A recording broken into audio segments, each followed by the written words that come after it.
Mesdames, Messieurs, bienvenue dans votre hebdo-journal dont voici les titres. Rallye Halloween par les jeunes de l'Alpe.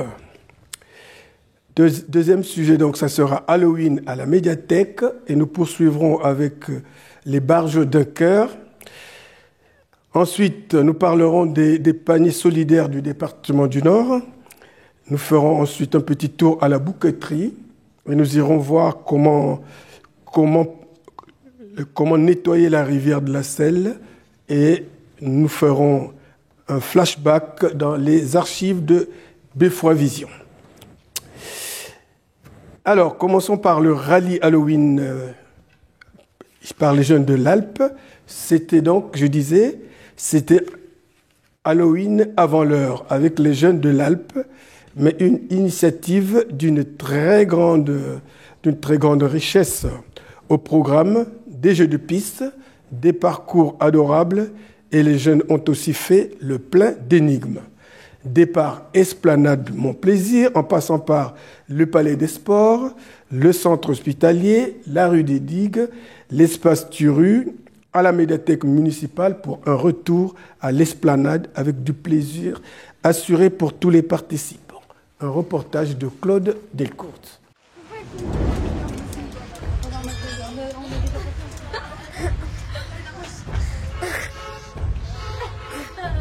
Toi, t'es pas déguisé? Ouais, je sais.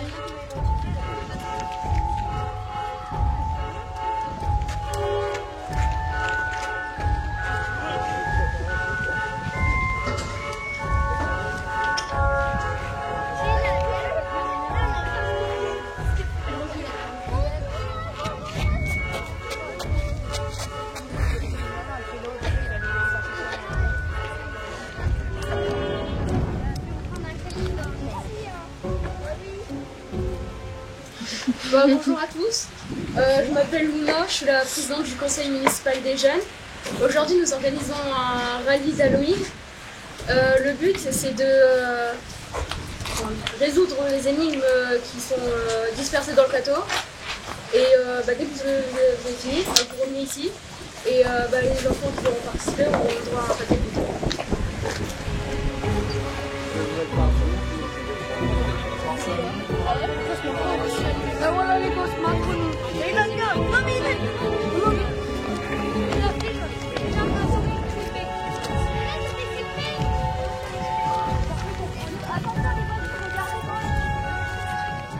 Bonjour, moi je suis la vice-présidente du conseil municipal des jeunes.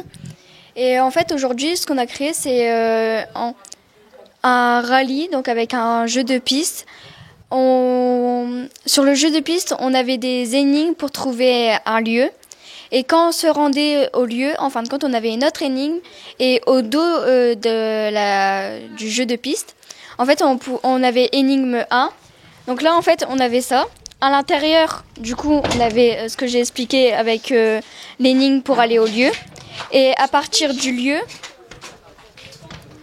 en fait, on avait une deuxième énigme et on devait répondre ici. Alors bien sûr, il y avait un thème. Oui, Halloween. Alors maintenant, on peut donner les réponses aux différentes questions. À l'énigme 1, c'était citrouille. À l'énigme 2, c'était poil de chat noir. À l'énigme 3, c'était araignée. Énigme 4, c'était le sang. Et l'énigme 5, c'était la chauve-souris. Et l'énigme 6, c'était la boffe de crapaud.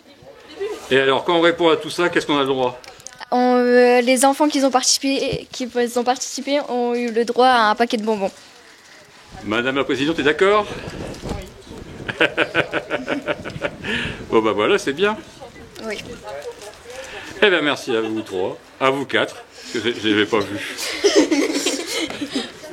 Je félicite nos jeunes qui sont toujours présents pour essayer d'innover. Là, apparemment, c'est une action qui a très bien, qui fonctionne, puisqu'ils ont déjà eu une quarantaine de participants. Donc, je ne peux que les encourager à continuer et à aider toute notre jeunesse de la ville de Leucate à bouger.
Allons voir ce qui se passait à la médiathèque. C'était donc Halloween à la médiathèque. Les enfants se sont donné rendez-vous à la médiathèque. Objectif, fêter Halloween. Il fallait donc animation, lecture d'histoire d'Halloween, confection des dossards, suivi de défilés qui a récompensé les plus belles tenues avec, à la fin, une récompense collective. Bien sûr, c'est la soupe à la citrouille de Maria. À la médiathèque, pour fêter Halloween, un reportage de Claude Delcourt. Vous voyez le monstre? Vous le voyez là?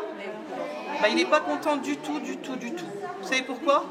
Parce que tout le monde dit que les monstres n'existaient pas. Alors il dit, hein, quoi? Comment? Pourquoi? Comment ça, les monstres n'existent pas? Mais enfin, ça ne se peut pas.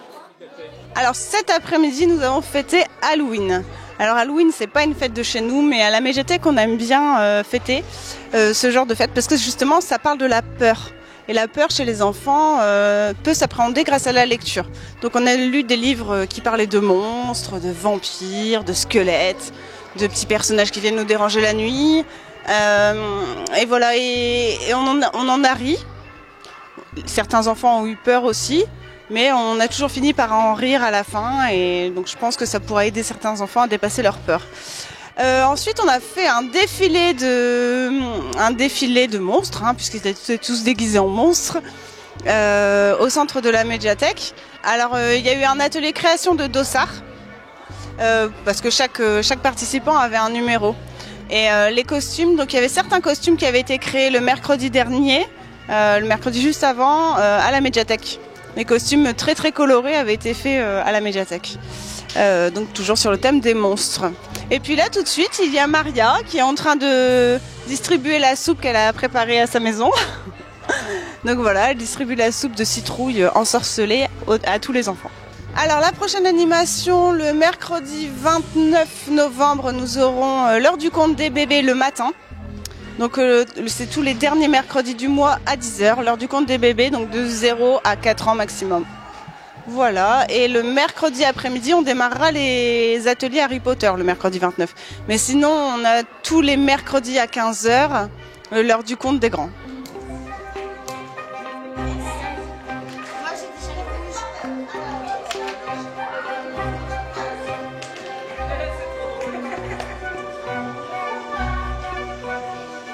J'ai eu comme élève...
Alors, nous allons parler maintenant des Barjots Dunkers. C'était mercredi 25 octobre 2023. Les Barjots Dunkers sont passés par le Palais des Sports.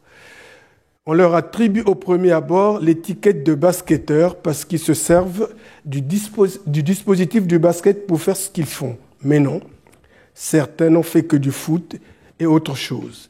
Le spectacle reste leur seul sport. En effet, au Palais des Sports, c'était juste du spectacle vu pour vous par Claude Delcourt et André Biango. Ensuite, morceau choisi.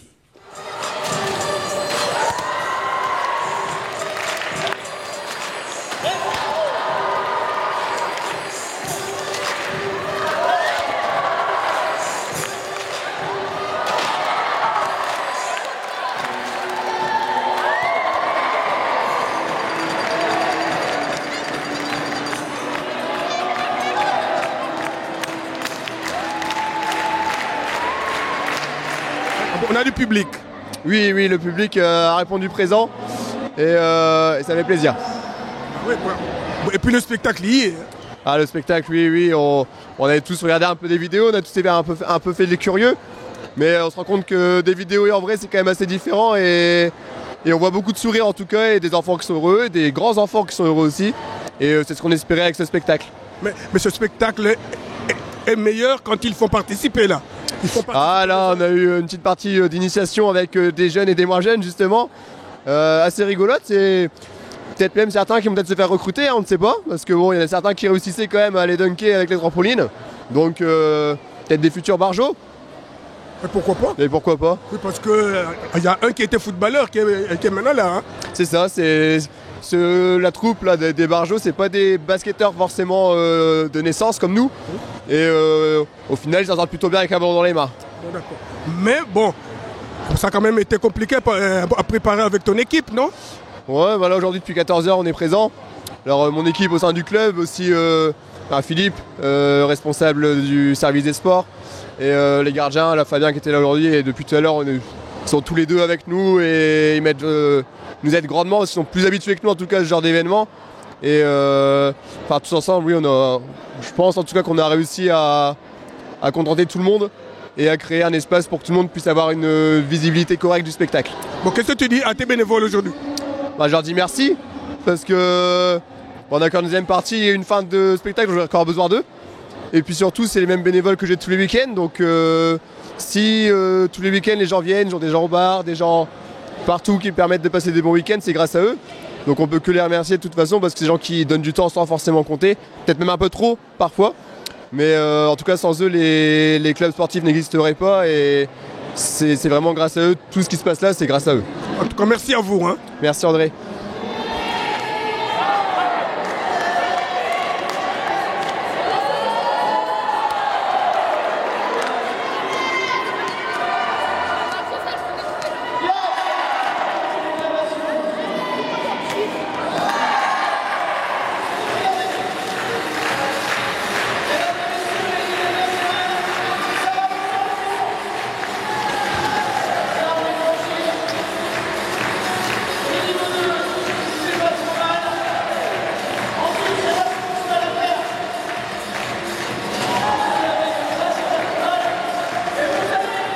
Sachez juste que nous préparons un magazine concernant ce spectacle des Barjots Dunkers. Nous allons maintenant voir ce qui se passe avec les paniers solidaires du département du Nord. Le département a organisé une remise des paniers solidaires au Resto du Cœur. 3 objectifs sont accomplis par le département avec la distribution de ces paniers. Venir en aide à tous ceux qui en ont besoin. Ensuite, il faut aider le secteur agricole local. Ils ont fait appel à tous ceux qui œuvrent pour l'insertion car la distribution est assurée par eux. Écoutons plutôt Madame Sylvie Claire, vice-présidente du département chargée du handicap. Reportage Claude Delcourt. Bonjour à toutes et à tous. Donc aujourd'hui, ce qui se passe au Resto du Cœur, c'est que vous n'êtes pas sans savoir qu'il y a une grande action menée par le département du Nord autour de paniers solidaires, avec 3 objectifs pour ces paniers solidaires. Le premier, en fait, c'est de venir en aide et en soutien par un petit coup de pouce par ces temps d'inflation et ces temps un peu compliqués pour certains ménages et certains foyers. Donc en leur apportant un panier avec des denrées à l'intérieur nécessaires pour un bon repas et pour une famille, avec des légumes, des fruits, des féculents également, des conserves et puis du lait et des œufs. Voilà, ça c'est le premier objectif. Le deuxième objectif en fait de cette grande campagne, c'est également d'aider notre secteur agricole du département du Nord en écoulant en fait un certain nombre de marchandises, voilà, pour les aider et pour aider aussi nos producteurs locaux. Et le troisième objectif, c'est de faire appel à tous les chantiers d'insertion en fait qui à un moment donné ont mis la main à la pâte, pour venir aider et transformer et préparer en fait l'ensemble de ces colis. Alors en fait, par rapport au coût qui est alloué, ces paniers ont une valeur de 20 à 30 euros en fait, suivant la famille. Voilà, c'est un peu dans ce sens-là. Et puis l'enveloppe globale qui est allouée à ce projet du département du Nord, aujourd'hui, elle est d'1 million d'euros pour l'ensemble de tout le département, sachant que tous les cantons sont représentés et tous les cantons font bénéficier les foyers de leur territoire. Écoute, moi, je voudrais rajouter quand même une chose, c'est je crois avoir lu du conseil départemental qu'il y aura plus de 27 000 paniers dans tous les arrondissements qui seront délivrés par le conseil départemental. Voilà. Alors nous ici au Cateau, alors moi j'ai découvert ça à l'issue de l'été là, qu'il y avait la préparation de ces colis, et donc j'ai été informé par Christian Ketterer qui est le responsable des Restos du Cœur de Marcoing. J'ai dit bah oui bien sûr, bien évidemment on va prendre le relais, et donc comme c'est délivré par arrondissement, le canton du Cateau on va avoir 530 paniers. Il y en a 100 qui sont donnés à Marcoing et Bantouzel, et puis nous on récupère les autres, donc les 430. Mais c'est pas pour le Cateau uniquement, parce qu'on va desservir le centre de Troisville, le centre d'Anchy, le centre de Ligny-en-Cambrésis et le camion itinérant. Donc ça fait 4 centres plus le nôtre qui vont se répartir donc les 430 paniers qui restent. Voilà, donc chacun, en fonction de son nombre de personnes, ils auront le nombre suffisant de paniers. Et donc c'est quand même une tâche assez lourde. Vous avez vu la préparation, le déchargement du premier camion. Il faut quand même mettre ça ordonné, c'est ça. Et on va être ici un peu saturé parce qu'on va avoir tous ces paniers ici dans notre local qui est quand même, on a de la place mais pas tant que ça quand même, et donc il va falloir qu'on se serre un peu les coudes, et notre distribution de demain, ça va allonger les délais, et bon, on espère que les gens ne seront pas trop, parce que c'est vrai que les gens vont attendre, ça va être déjà, actuellement, on devrait finir à 16h l'été, et on finit à pratiquement 17h, alors demain, je vous dis pas à quelle heure on va devoir finir, mais c'est pas grave, on fait face, bien évidemment. Enfin, en tout cas, c'est bienvenu. C'est bienvenu parce qu'aujourd'hui, il faut savoir que les Restos du Cœur, ils sont en grande difficulté. Les Restaurants du Cœur, je parle de l'association nationale, elle est en grande difficulté. Et donc, cette année, on fait face à 180 millions de repas.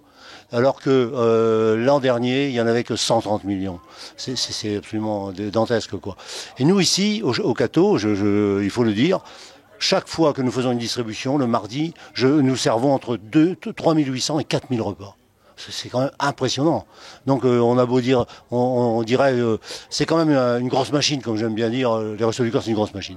Voilà. Et donc merci au département, bien sûr, parce que c'est vraiment un atout extraordinaire. Surtout que on n'a pas eu de lait pendant l'été, pratiquement pendant 3 mois. Donc là, vous nous donnez du lait, c'est magnifique. Et donc, il y a plein de choses qui font que, surtout des légumes frais, des fruits frais, ça c'est le top, quoi. Les gens, ils adorent. Voilà, c'est bienvenu pour les Restos du Cœur. Le mardi, c'est la dernière de la campagne d'été. Après, nous terminons la distribution le 24. Ensuite, le 25, le 26 et le 27, j'en profite de la caméra pour dire que nous ferons les inscriptions pour la future campagne avec des normes totalement différentes des années précédentes. Cette année, pour la première fois, les Restaurants du Cœur vont refuser du monde. On va refuser des gens qui sont dans une situation précaire. Ça, je le dis ouvertement. C'est pas moi, c'est Patrice Douré, hein, c'est le président national qui le dit.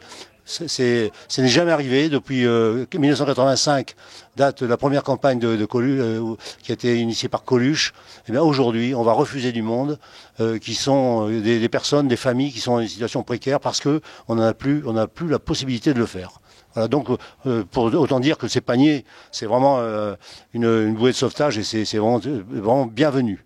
Voilà. Moi, je voudrais juste rajouter qu'on a fait le choix des Restos du Cœur. C'était pas de manière anodine. Alors, comme vous le savez, il y a quelques années, au moment du confinement, on avait déjà fait cette opération panier solidaire. Sur le Cateau, c'était le magasin solidaire qui avait été pressenti et déjà les Restos du Cœur de Marcoing, Bantouzel. Là, en fait, on a choisi une seule association et en fait, on a pris les Restos du Cœur vraiment parce qu'il y a un maillage territorial et en fait, ça peut faire profiter plus de personnes en fait, même dans les territoires et même pour les personnes qui seraient les plus éloignées du Cateau ou de Marcoing. En fait, on fait confiance à l'association parce qu'on sait aussi très bien que les bénévoles et puis en tout cas ils sont aux manœuvres depuis plusieurs années pour bon nombre et ils connaissent les personnes qui sont dans les difficultés et les foyers qui en ont le plus besoin. Donc nous en fait c'est en totale confiance que Yannick Caremel et moi on a choisi cette association parce que bah voilà, une fois que les personnes se sont inscrites, une fois que ces personnes bénéficient, on sait qu'elles sont déjà à revenus modestes et en fait c'est le coup de pouce supplémentaire et c'est aussi pour ça qu'on les a choisis comme relais territorial. Donc j'en profite aussi pour remercier l'ensemble des bénévoles, vraiment toute l'équipe, parce que je sais que ben voilà, lorsqu'il y a 430 paniers qui arrivent, ben il faut des bras. Je sais aussi que ben voilà, ils ont aussi la place pour loger, et même si Monsieur le Président a dit que c'était un petit peu compliqué, mais ils ont la place pour pouvoir stocker le temps en fait que les autres centres puissent venir chercher les denrées. Donc merci en tout cas pour tout, merci d'avoir répondu présent et puis je souhaite en tout cas une belle distribution à l'ensemble de l'équipe et puis je souhaite également que ça apporte un petit plus en fait à toutes les familles et tous les foyers qui en ont besoin actuellement. Que dire de la bouqueterie? Alors la bouqueterie, c'est cette fleuriste qui s'est installée, justement, vous le savez, installée depuis un moment. Nous n'y étions pas allés. Nous ne sommes jamais allés dire bonjour, mais néanmoins, nous sommes allés voir la nouvelle gérante. Notre passage a permis de savoir ce qu'il en était à la bouqueterie. Un reportage de Claude Delcourt et André Biongou. Alors, je m'appelle Elisa, j'ai 27 ans et je suis fleuriste depuis 2017. Ça fait déjà un bail quand même. Quelques années, oui. Bon, d'accord, mais vous étiez où avant? J'ai travaillé sur la bouqueterie Cambrai, la bouqueterie Caudry, et là je jongle entre les deux magasins, Caudry et le Cateau. Vous naviguez entre les deux? Oui. C'est pas trop? Non, ça se passe bien, c'est une organisation à prendre. Bon, d'accord. Et sur le Cateau, vous avez déjà beaucoup de clients? Oui, on a déjà nos habitués, et puis on avait les clients avec Monsieur Loison qui reviennent nous voir. Ils perdent pas l'habitude et ils sont contents de nous voir. Vous voyez comme quoi, c'est un travail qui continue quand même. Ah oui, toujours. Bon. Alors, si vous avez un mot à dire à vos clients, je vous dirai quoi? Qu'ils viennent nous voir, qu'on les accueille avec le sourire, qu'on les conseille, et puis c'est toujours un plaisir. Bon. Alors, la gentillesse au Cateau, ça se manifeste comment? Les gens sont très sympas. Hein. Ils viennent, le sourire, on discute. C'est important la communication avec les clients. Bon, c'est surtout ça, il y en a qui viennent vraiment pour parler parce qu'ils en ont envie de parler. Oui, aussi, oui. D'accord, bon, ok. Alors, qu'est-ce qu'on doit souhaiter à votre magasin? Si vraiment vous avez des souhaits, ça serait quoi? Que de la réussite. Vous voyez, nous vous souhaitons de la réussite. Hein. Merci. Bon. Et de temps en temps, on passera vous voir. J'espère bien. Si. Ce sera toujours un plaisir. Voilà, ça sera un plaisir pour nous de passer vous voir, hein? Ok? Super. Bon, voilà. Bon, écoutez, allez, bonne chance à vous et bonne route. Merci, c'est gentil. Partons maintenant au nettoyage de la rivière. L'association de pêche La Sirène s'est attelée au décolmatage des frayères dans la Selle avec pour objectif permettre la reproduction des espèces, une meilleure prise en compte de la mobilité des poissons. Claude Delcourt est passé par là, suivez son reportage. Alors aujourd'hui, samedi 21 octobre, l'association de pêche La Sirène réalise un premier décolmatage de la rivière pour nettoyer une partie des frayères à truites Fario. Donc l'action consiste à gratter le fond de la rivière avec des outils de jardinage ou avec la motopompe qu'on avait investie afin de décoller les sédiments qui sont dans les cailloux pour que la truite puisse les déplacer lors de leur production et pondre les œufs à l'intérieur. Donc c'est un premier chantier, il y en aura d'autres jusqu'à leur production de la truite Fario. C'est une action qui est subventionnée par la Fédération de pêche du Nord. Donc cette année, elle nous a octroyé une subvention exceptionnelle dans le cadre de l'opération, puisque nous sommes dans l'écriture du nouveau plan de gestion piscicole qui va nous permettre d'avoir des subventions et des actions pour 5 ans avec la Fédération de pêche. Et puis samedi 4 novembre, ici, à l'amont du Pont-Fourneau, il y aura un chantier participatif organisé par la Fédération de pêche du Nord. Donc la communication sera faite au niveau départemental sur le Facebook de la Fédération et son site pour inviter tout le monde. Rendez-vous 9h ici, à l'amont du Pont-Fourneau, pour nettoyer les berges et décolmater le fond de la rivière. Alors aujourd'hui, en plus, depuis 1 an, on avait commencé à faire des boutures, des plantes qui poussent le long de la rivière.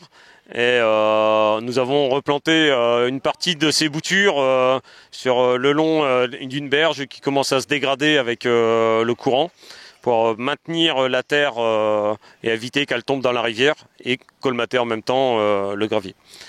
Donc ces opérations, on va les poursuivre. Il y a plusieurs secteurs où il y a de la dégradation sur les berges. Donc on va d'année en année replanter pour embellir le bord de la rivière, puisque on a mis des iris, donc il y aura des jolies fleurs jaunes en même temps, et puis maintenir la berge par la même occasion. Alors en même temps, la troisième action, c'est de ramasser les déchets, donc on ramasse des déchets. Donc là, on vient à peine de démarrer l'opération, on attaque déjà le 2e sac poubelle de canettes, et puis quelques déchets au bord de la rivière, des emballages, ce genre de choses, quoi.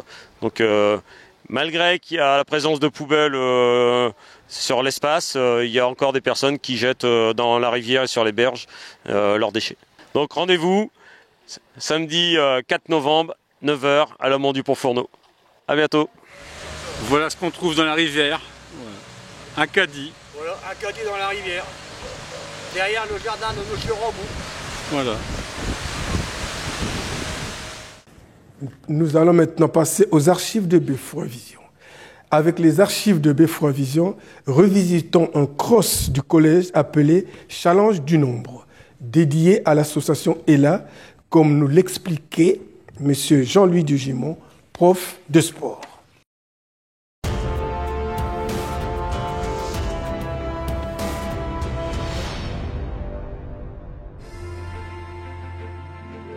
Challenge du nombre. Quelques belles courses pour la bonne cause. Ne partez pas trop vite, ne partez pas.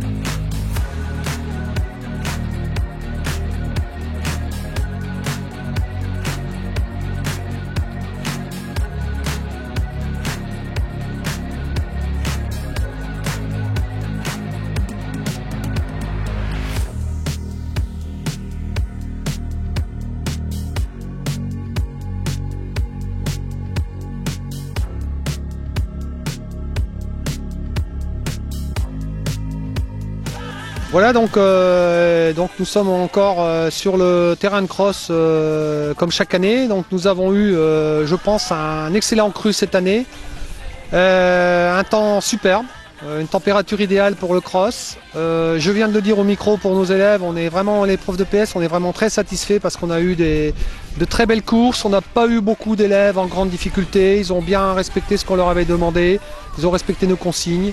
On a eu des élèves qui ont bien géré sur un parcours qui est toujours aussi difficile, très accidenté. des départs prudents, une allure régulière. On est vraiment, je pense qu'on sera très satisfait du comportement de nos élèves. En plus, bon, on a encore une fois repris pour la 4e année consécutive l'action Mettez basket et bas la maladie. Je pense que vous devez voir la grande affiche derrière moi. Donc je rappelle que c'est une action où les élèves ont recherché des parrains dans les semaines qui ont précédé. Des parrains qui ont versé leur petit obol au profit de l'association ELA, donc qui nous permet, qui essaye de trouver des subsides pour lutter contre cette maladie dite orpheline, pour un problème au système nerveux de jeunes enfants. Qu'est-ce que je peux encore dire? Que les courses donc se sont bien déroulées. On a eu une très forte participation, et ça c'est également important de le dire, de toutes les parties du collège. Donc aussi bien de la part de Monsieur Terry et Madame Marand, des responsables, les secrétaires au secrétariat administratif, secrétariat d'intendance, la SECPA qui a distribué comme chaque année les boissons, les petits biscuits à l'arrivée, plus d'une trentaine d'élèves qui nous ont donné un coup de main à la fois ce matin et cet après-midi à l'organisation. Et surtout, je crois que la nouveauté cette année, c'est vraiment très intéressant. L'année dernière, on avait lancé ça, on était un peu déçus. On a eu, je pense, j'ai à un moment commencé à compter, puis j'ai arrêté. Je pense qu'on a eu à peu près 20 parents de l'association des parents d'élèves qui nous ont donné le coup de main à l'arrivée. Et puis surtout, donc je pense qu'on a eu plus de 100 à 150 parents d'élèves qui sont venus sur le stade encourager leurs enfants, les voir évoluer et passer avec nous une super après-midi. Je pense que je voudrais conclure là-dessus en disant que je crois que c'est comme on le fait chaque année, je crois que c'est vraiment une grosse réussite pour l'ensemble de la communauté éducative. Et j'aspire à ce qu'on refasse la même chose l'année prochaine.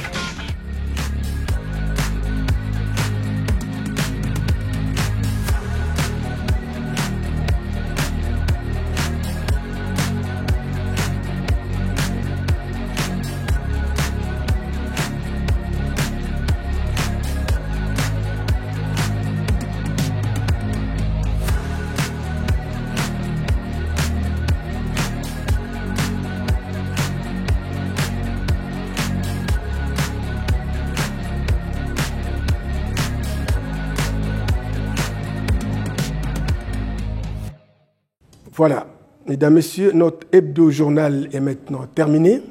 Merci de l'avoir suivi, surtout merci pour votre fidélité. Pour ne rien rater, veuillez nous suivre sur les réseaux sociaux, YouTube, Instagram, Dailymotion, Facebook. Merci à vous.